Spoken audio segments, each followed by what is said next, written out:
Good morning class 7th. This is your 32nd lecture of your maths of exercise 3.6. बेटा last lecture से हमारी 3.6 exercise हो गई थी जिसके क्वेश्चन 1 और 2 हम कर चुके थे. This is your third question और we can say the last question of your exercise. इसके कुछ पार्ट्स मैं आपको बताती हूँ. बेटा इस क्वेश्चन में आपसे बोला गया है simplify and put the result as p upon q. इनमें जो सम्स आपको दिए गए हैं उनको आपको फर्स्ट ऑफ ऑल सिंप्लीफाई करना है एंड देन उनको p अपॉन q की फॉर्म में कन्वर्ट करना है. p upon q basically rational numbers की फॉर्म में आपको कन्वर्ट करना है जो आपको फर्स्ट और सेकंड पार्ट में अच्छे तरीके से सिखाया गया है. ठीक है, चलिए सिंप्लीफिकेशन स्टार्ट करते हैं. तो फर्स्ट पार्ट लेते हैं इसका 28.796 minus 13.420 minus actually it's not 0, it's just 42 minus 2.555. देखिए बेटा यहाँ हमको तीन टर्म्स लिख रहे हैं. एक हमारा प्लस का है, बाकी के दो हमारे माइनस के हैं. जैसा कि मैंने आपको पहले भी बताया है कि जब माइनस जो दो सिमिलर टर्म्स होते हैं वो ऐड होते हैं, सिमिलर साइन वाले टर्म्स एक्चुअली, और जो ऑपोजिट साइन वाले टर्म्स होते हैं वो हमेशा सब्ट्रैक्ट होते हैं. इट मींस कि सेकंड और थर्ड टर्म आपस में ऐड होंगे एंड फर्स्ट वाले से सब्ट्रैक्ट होंगे. ठीक है, तो इसको हम लोग फर्स्ट ऑफ ऑल ऐड करते हैं. तो फर्स्ट टर्म को एज इट इज लिखते हैं 28.796. ओके, देन बेटा माइनस का साइन ऑफ कोर्स माइनस आएगा. अभी हमको इसको सिंप्लीफाई करना है. बेटा इधर पॉइंट के बाद 2 डिजिट्स है, इधर 3 है, तो इधर हम एक थर्ड डिजिट कंसीडर कर लेते हैं 0. ऑफ कोर्स वो 0 होगा. तो 0 plus 5 5, 2 plus 5 7, 4 plus 5 9 and 13 plus 2 that is 15. Okay, then ये आपका माइनस का है, ये आपका प्लस का है, तो क्या होगा सब्ट्रैक्शन. अभी इनमें सब्ट्रैक्शन करते हैं. इधर भी पॉइंट के बाद 3 डिजिट्स हैं, इधर भी पॉइंट के बाद 3 डिजिट्स हैं, मतलब हमारा जो सब्ट्रैक्शन है वो बैलेंस्ड है. तो 6 minus 5 1, 9 minus 7 2, 7 है बेटा तो इधर से कैरी जाएगा तो 17 minus 9 8 and then point. इधर आपका कितना रह गया 7, 7 minus 5 2 and 2 minus 1 1. तो बेटा ये तो हमारा सिंप्लीफाई करके आ गया आंसर. बट अभी आपसे क्या बोला गया है p अपॉन q की form. So in the form of p upon q, तो हम क्या करते हैं, हम एज इट इज इसको लिखेंगे एंड देन पीछे से जितनी डिजिट्स के बाद पॉइंट लगा है नीचे उतने ही जीरो आपके इंक्रीज हो जाएंगे. सो डिनोमिनेटर ऑफ कोर्स आपका क्या होगा 1. जब हम यहाँ से पॉइंट हटाएंगे तो कितने जीरो बढ़ेंगे 1 2 एंड 3. तो अल्टीमेटली आपका आंसर क्या होगा 12821 बाय 1000. आप जानते हैं दोनों में कोई भी कॉमन फैक्टर नहीं है तो इसका फर्दर डिवीजन नहीं दिया गया है. शायद आपकी आंसर शीट में इसका आंसर 12821/25 दिया गया है, तो वो आपका आंसर सही नहीं है बिकॉज ये हमारा कैलकुलेटेड है. कैलकुलेट करने के बाद हमारा यही आंसर आया तो यही आपका करेक्ट है. उसमें आपका प्रिंटिंग मिस्टेक हो रही है. ठीक है, तो ये तो बात हो गई इसके फर्स्ट पार्ट की. इसके अलावा हम बात करते हैं इसके 8 पार्ट की, क्योंकि ये क्वाइट डिफरेंट है दूसरे पार्ट्स से. तो अगर हम इसके 8 पार्ट की बात करें तो बेटा इसमें आपको डिवीजन दिया गया है दो टर्म्स के बीच में 257.894 डिवाइड्स बाय 0.169. बेटा क्लास 6 में आपको जब बोर्ड मैथ सिखाया गया होगा तो वहां आपको बताया जाता है कि जिस टर्म से हम डिवाइड करते हैं अगर हम इस डिवाइड के साइन को मल्टीप्लाई में चेंज करें तो हमारा जो डिवाइजर होता है वो डिनोमिनेटर में चला जाता है, या फिर हम सिंपली कहें तो उसका रेसिप्रोकल हो जाता है.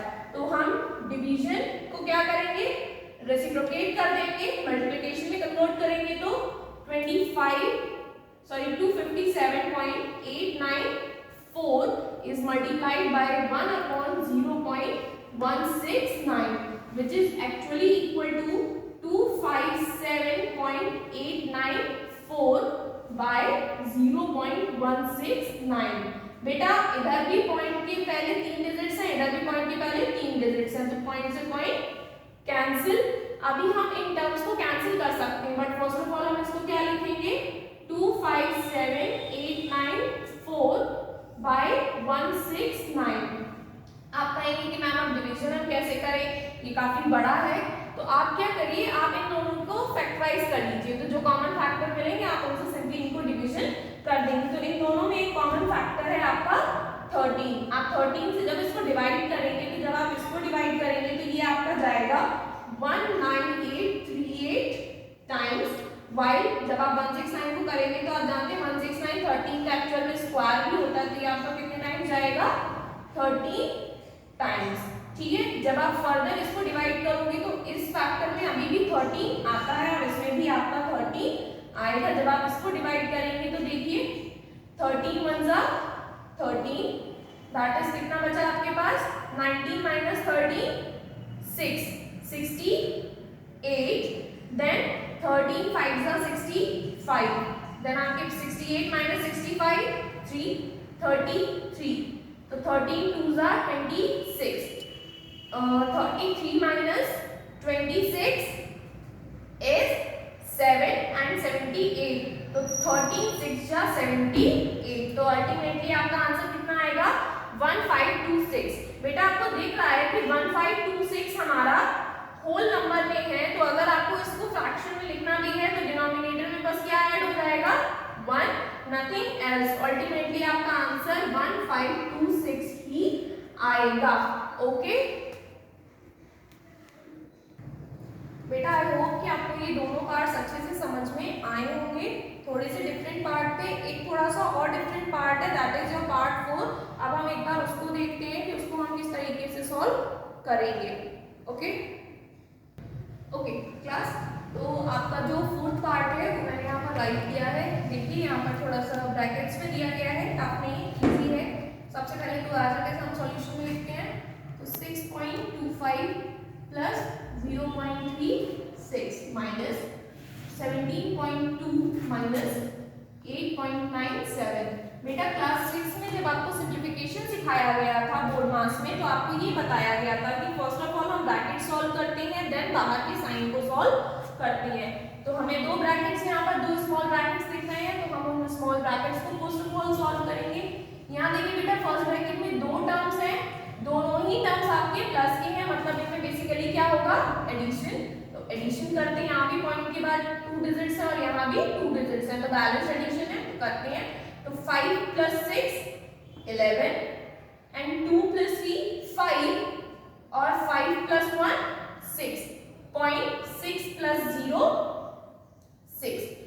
आफ्टर दैट साइन क्या है आपका माइनस, सो माइनस अभी 2।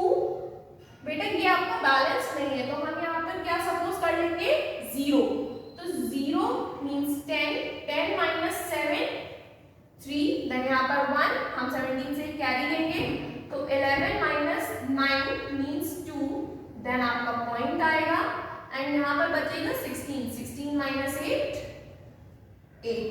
अंदर भले ही डिजिट पॉजिटिव आएगी लेकिन बाहर क्या लगा है माइनस, तो माइनस प्लस क्या होता है माइनस, तो यहाँ आपके बीच में क्या डिजिट आएगी माइनस। अब हम इसको सिंपली, ये हमारा प्लस का है, ये हमारा माइनस का है, तो हम सिंपली सबट्रैक्ट करेंगे, तो 11 माइनस 3 आपका होता है 8 6, यहाँ पर अब क्या रह गया है 5, 5 माइनस 2 3 एक्चुअल में हमारा थोड़ा सा सबट्रैक्शन उल्टा हो गया था, इसमें से हम इसको माइनस करेंगे बिकॉज ये डिजिट बड़ी है और ये डिजिट छोटी है। सो 3 माइनस 1 2 2, फिर यहाँ पर 2 माइनस 6 नहीं होगा, तो ये 12 माइनस 6 आपका आएगा 6 पॉइंट, यहाँ अब आपके पास क्या बचा 7, तो 7 माइनस 6 1, बट बड़ी डिजिट्स किसकी थी नेगेटिव की, तो यहाँ पर साइन किसका आएगा नेगेटिव का, तो ये आपका सिंप्लीफाइड आंसर हो गया। बट अभी इसको हमको किस में कन्वर्ट करना है पी क्यू की फॉर्म में, so in the form of p upon q, तो ये आपका माइनस 1.62, डिनोमिनेटर आपका 1, यहाँ से हमने पॉइंट हटाया तो कितने जीरो इंक्रीज होंगे 2, इन दोनों में सिंपली हमको कॉमन फैक्टर दिख रहा है 2 क्योंकि दोनों ही हमारी इवन डिजिट्स हैं। जब हम आपका देन 81 एंड नीचे आएगा आपका 50। अब इन दोनों में कोई भी कॉमन फैक्टर हमको नहीं दिख रहा है, तो अल्टीमेटली हमारा आंसर क्या होगा, -81/50। ठीक है, ये आपका फोर्थ पार्ट हो गया। इसी तरीके से आप होमवर्क में इसके third part, second part, of course fifth, sixth and seventh part को करेंगे। और फर्स्ट सेकेंड पार्ट आपका नहीं कराया था, फर्स्ट, फोर्थ और एट्थ पार्ट आप खुद से भी एक बार प्रैक्टिस करेंगे। ओके, और कोई भी अगर आपको डाउट हो तो आप व्हाट्सएप पे पूछ सकते हैं। Okay, thank you class.